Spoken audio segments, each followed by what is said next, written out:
Bienvenidos de nuevo a este canal, Excel avanzado para administración de empresas. En este vídeo les voy a explicar cómo pueden calcular la probabilidad de una distribución binomial, tanto si tienen conocimientos previos de estadística como si no los tienen.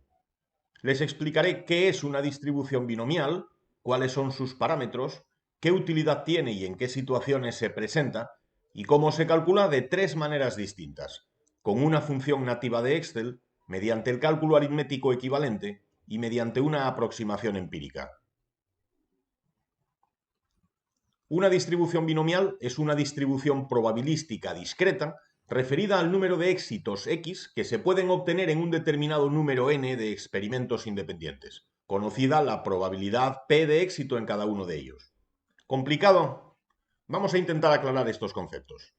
En cada experimento solo se pueden producir dos resultados, exclusivamente dos, y de ahí el nombre de esta distribución, binomial. Esos resultados pueden ser blanco o negro, sí o no, encendido o apagado, 0 o 1, par o impar, cara o cruz, vivo o muerto, hombre o mujer, subir o bajar, perder o ganar, aprobar o suspender, lo que sea. Pero observen que la variable siempre es dicotómica. A uno de esos resultados lo llamaremos éxito, y es al que se refiere la probabilidad que acabamos de mencionar, la probabilidad de que se produzca un éxito en uno de los experimentos. El requisito de independencia se refiere a que el resultado obtenido en un determinado experimento no influye en lo que pueda ocurrir en los demás. Por ejemplo, si lanzamos una moneda al aire, el hecho de que caiga cara, si es a ese resultado a lo que llamamos éxito, no ejerce ninguna influencia sobre lo que pueda ocurrir si volvemos a lanzarla. Los dos experimentos son independientes. La distribución binomial, entendida así, se refiere al número de éxitos, la variable X, que se podrían obtener al repetir el experimento un cierto número n de veces. Y como ese número de éxitos consiste en un recuento, siempre será un número entero. Por eso decimos que es una distribución probabilística discreta. Esta palabra se usa para indicar que los posibles valores están separados. Siguiendo con el ejemplo del lanzamiento de una moneda, podríamos obtener 5 caras con una cierta probabilidad o 6 caras con otra determinada probabilidad. Pero entre esos 5 o 6 éxitos posibles no hay ningún otro resultado posible. No puede haber, por ejemplo, 5 caras y media. Los resultados posibles están separados, no son continuos, y a eso se refiere el término matemático variable discreta. Entonces, una vez entendidos estos conceptos, ya podemos ver cuáles son los parámetros de una distribución binomial. N es el número de repeticiones del experimento. P, la probabilidad de obtener un éxito en uno cualquiera de esos experimentos, que ya les dije que tenían que ser independientes. Y X es el número de éxitos que podrían obtenerse en esos N experimentos. Como es lógico, esta variable podría adoptar distintos resultados, porque el número de éxitos podría ir desde ninguno a todos. O sea, podría ser 0, 1, 2, 3, hasta N. A cada posible valor de esta variable X, del número de éxitos, se le puede asociar una probabilidad. Y a esa distribución probabilística es a lo que llamamos distribución binomial, y se representa con una expresión abreviada como esta. X es la variable binomial que representa el número de éxitos en n experimentos con una probabilidad p. Con un ejemplo se entenderá más fácilmente. Imaginemos que el 60% de los viajeros que paran en un bar de carretera se toma un café y que acaba de parar un autobús del que se han bajado 10 personas. ¿Cuántos cafés habrá que preparar? ¿Podría ocurrir que ninguno de ellos tomase café? Por supuesto, aunque la probabilidad es muy baja, del 0,01%. Observen que esto es aproximadamente 1 por 10.000. ¿Podría ocurrir que lo tomasen todos los viajeros del autobús? Pues por poder también puede ser, pero la probabilidad es también bajísima, del 0,60%, que no llega ni al 1%. ¿Podrían ser 3 los pasajeros que pidan café? Pues también podrían ser 3. Y la probabilidad de que ocurra exactamente eso es del 4,25%. Que se pidan en total 6 cafés ya es más probable. Sería lo que podría ocurrir en un 25,08% de las veces.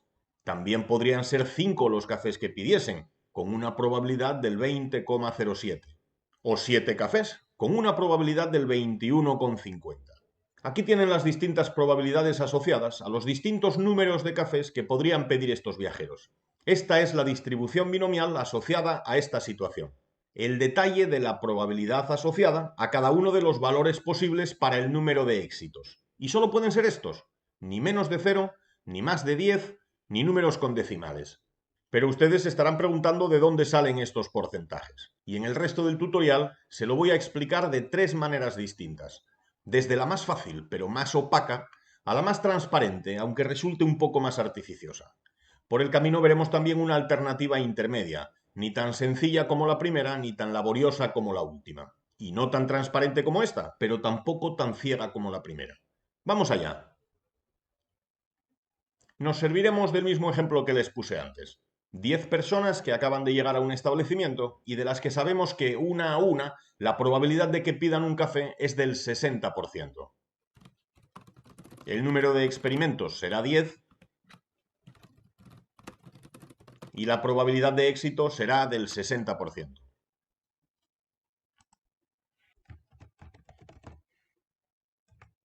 Vamos a calcular la distribución binomial que nos dice qué probabilidad hay de que ninguno tome café, de que lo tome uno, de que lo tomen 2, 3, 4 y así hasta 10. Es decir, hasta la probabilidad de que todos, sin excepción, pidan su café. He generado esta serie de números correlativos con la herramienta rellenar serie, pero ya saben que hay más formas de generar series. En la descripción de este vídeo les dejo el enlace a un tutorial con esas otras técnicas. Empezaremos calculando las probabilidades por el método más rápido y más fácil, utilizar una función nativa de Excel. La función es dist de distribución, punto, binom de binomial, punto y n. Vamos con los argumentos. El primero es el número de éxitos cuya probabilidad deseamos conocer, y que es el que tenemos en esta celda, en este caso, y en las siguientes filas a las que copiaremos después la fórmula. Por eso no bloqueo las referencias como absolutas. El segundo argumento es el número de ensayos, el número de repeticiones del experimento, que lo tenemos en esta celda. Aquí sí fijo la referencia de fila como absoluta. La probabilidad de éxito en cada uno de los experimentos es esta, y también es necesario fijar como absoluta la referencia de fila.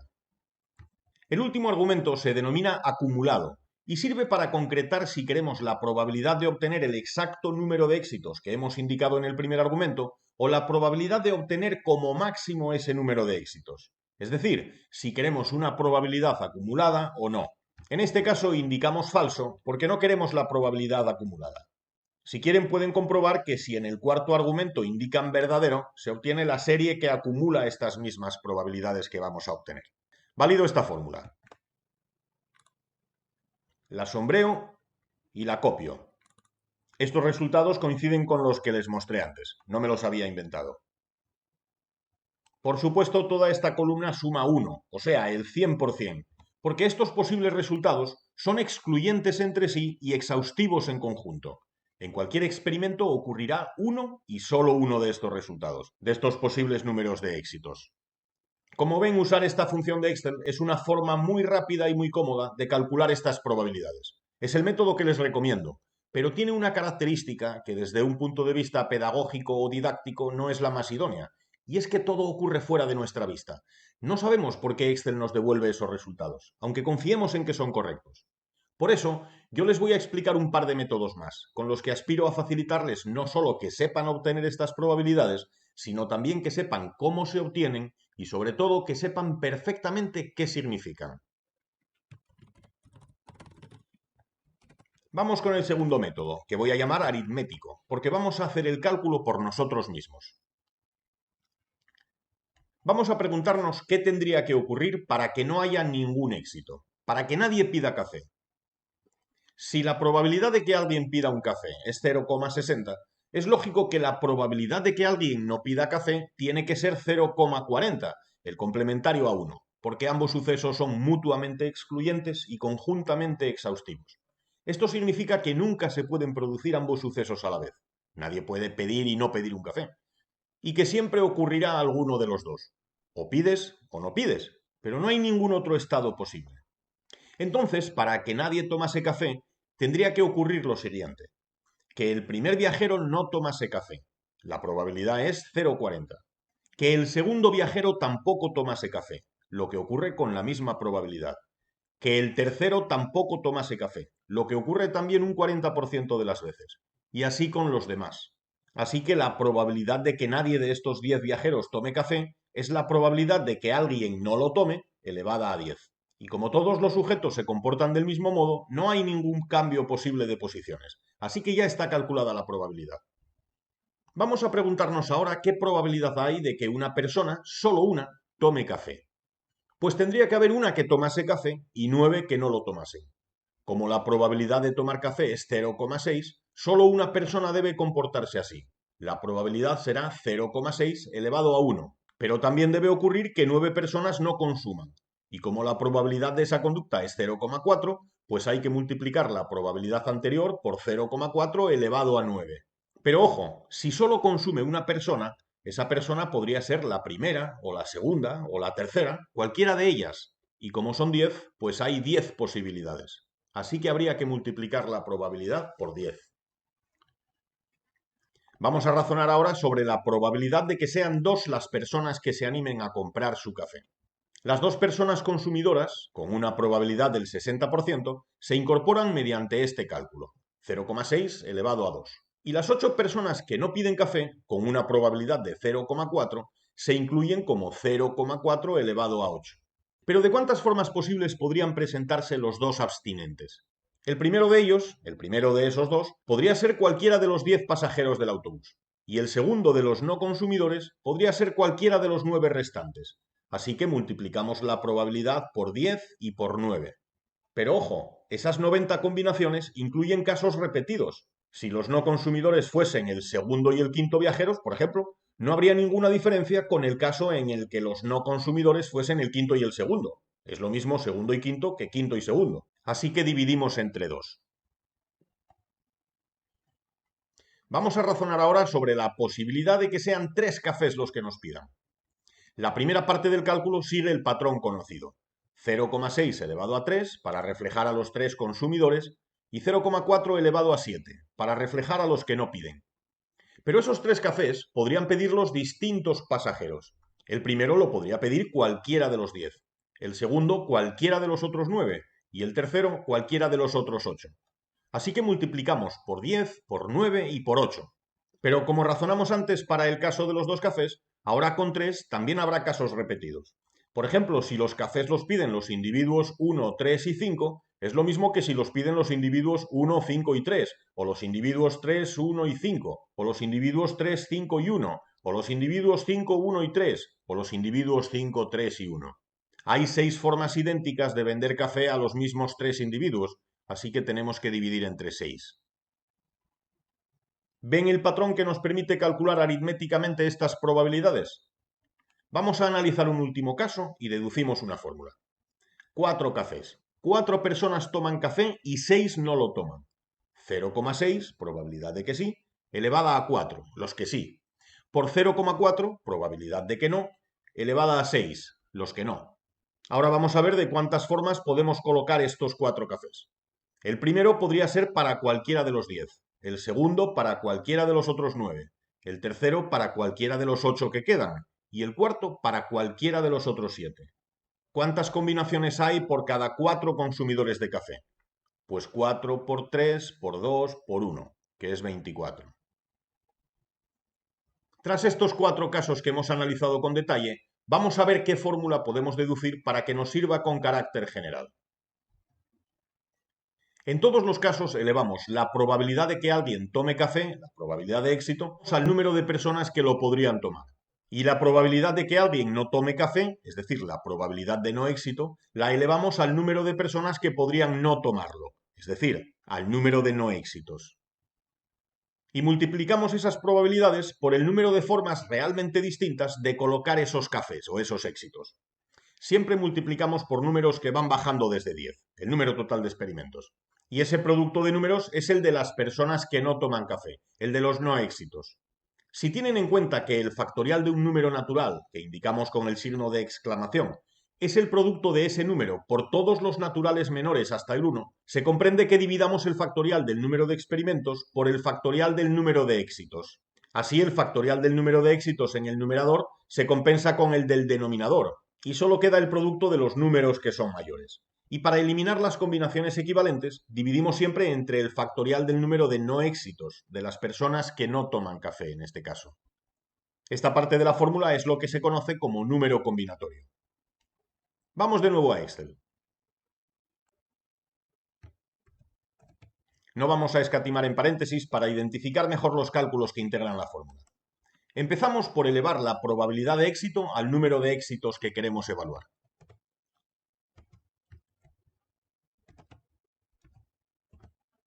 Y la multiplicamos por la probabilidad de no éxito, la complementaria de la probabilidad de éxito, elevada al número de no éxitos, que se obtiene por diferencia entre el número de experimentos y el número de éxitos.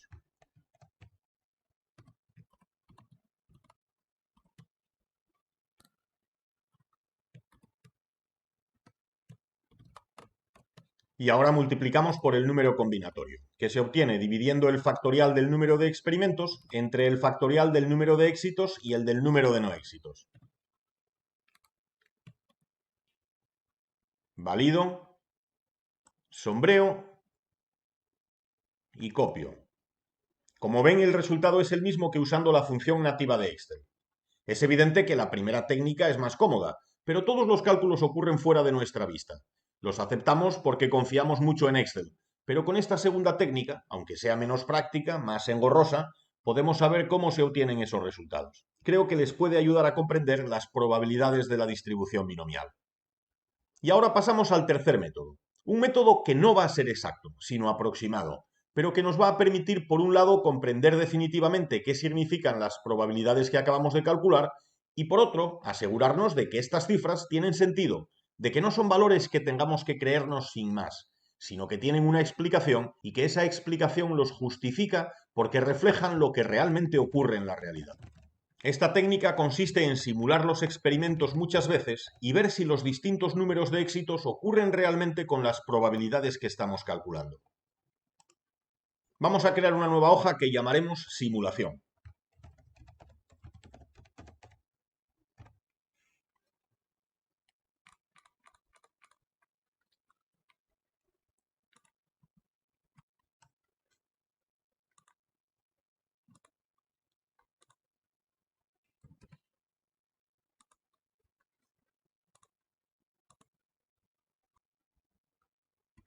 Vamos a generar aquí con una función condicional una simulación del posible comportamiento de los 10 viajeros que constituyen los experimentos. Si un número aleatorio, que podrá tomar valores entre 0 y 1, es menor que la probabilidad de que un individuo cualquiera tome café, esta condicional devolverá un sí. Si el número aleatorio es mayor, devolverá un no.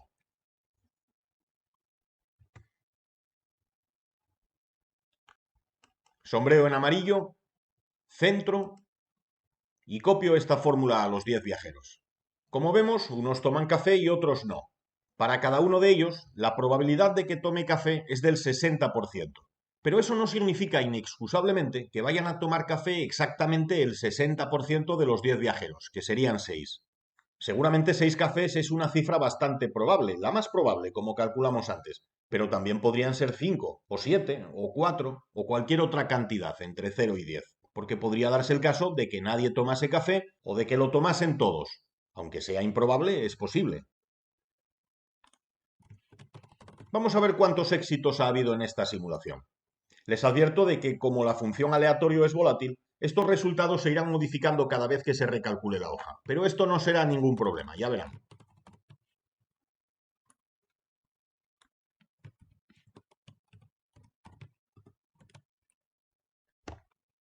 En esta concreta simulación ha habido 6 éxitos, es decir, se venderían 6 cafés. Pero no deja de ser una simulación de un único autobús, y de aquí no parece razonable que se puedan sacar conclusiones sólidas. Pero si en vez de un autobús analizamos, por ejemplo, 10.000, entonces quizás sí podamos extraer alguna conclusión sobre las probabilidades. Y no nos hará falta ni disponer de un aparcamiento gigantesco para tanto autobús, ni de una máquina cafetera de dimensiones industriales. Nos bastará con repetir estos cálculos 10.000 veces.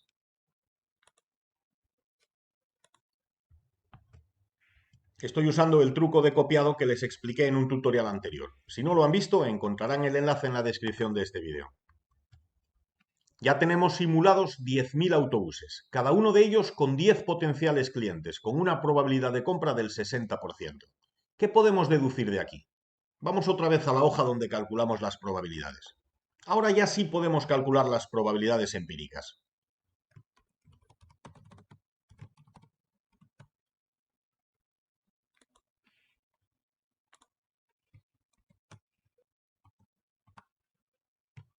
Vamos a calcular en cuántos casos de esos 10.000 autobuses se han producido 0 éxitos. Es decir, en cuántos casos no se vendió ningún café.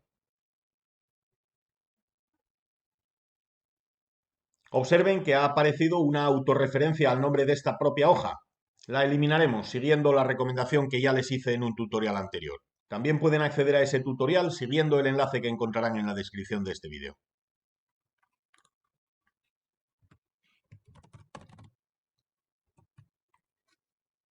Y dividiremos ese recuento condicional entre el número total de simulaciones, que obtendremos también mediante recuento, para convertirlo en una probabilidad.